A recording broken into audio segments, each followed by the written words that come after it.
என்ற நிலை மாதிரி இன்னைக்கு தமிழக வெற்றி கழக விஜய் ஒரு முக்கிய பங்கு இந்த தேர்தலை வகிப்பாரு. அதை எப்படி எதிர்கொள்ளுங்க? எங்க முக்கிய பங்கு வந்தால் தானே தெரியும்.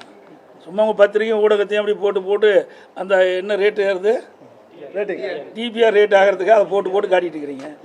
என்னங்க இருக்குது, என்ன பண்ணாங்க சொல்லுங்க பார்க்கலாம். இந்த ஆட்சி இப்போ நான் இவ்வளவும் சொன்னேன். இன்றைக்கி அதிமுக பொன்விழா கண்ட கட்சி, 31 ஆண்டுகளும் தமிழகத்தில் ஆட்சி புரிந்த கட்சி.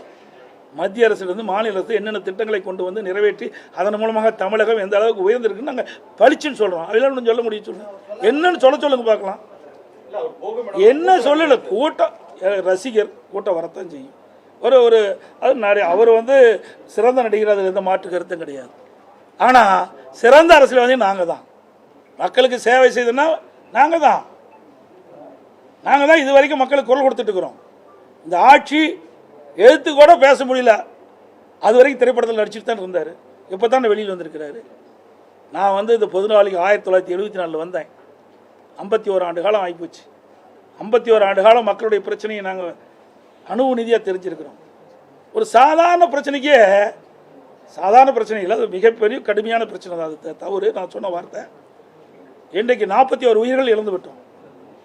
என்ன நடந்திருக்க வேணும்? யாருக்காக உயிரிழந்தார்கள்? அவரை காணதா, அவருடைய கூட்டத்தை, அவருடைய பேச்சை கேட்பதற்காக வந்த கூட்டம். என்ன பண்ணியிருக்கணும்? நேரடியாக அங்கே போயிருக்கணும். நாங்களாம் ஓடலை. நாங்கள் எந்த கட்சி அந்த கட்சின்னு பார்க்கல. விலைமதிக்க முடியாத உயிர்கள் 41 போயிட்டுது. பாவம், பரிதாபம். இந்த குடும்பம் எந்த நிலையில் இருக்கும்?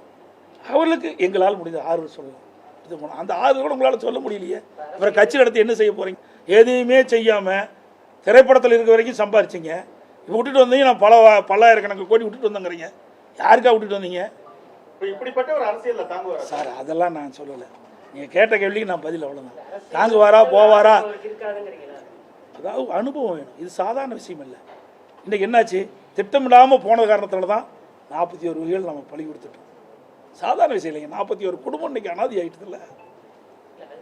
ஆமாம், இன்னைக்கு சார் அதாவது விளையும் பயிர் முளையிலே தெரியுமாங்க. நாம் மக்களை இன்னைக்கு ஒரு ரசிகர் பட்டாலும் ஏறலாமல் இருப்பதற்காக எதை வேணாலும் பேசிட முடியாது. இது 8 கோடி மக்களுடைய வாழ்வாதார பிரச்சனை.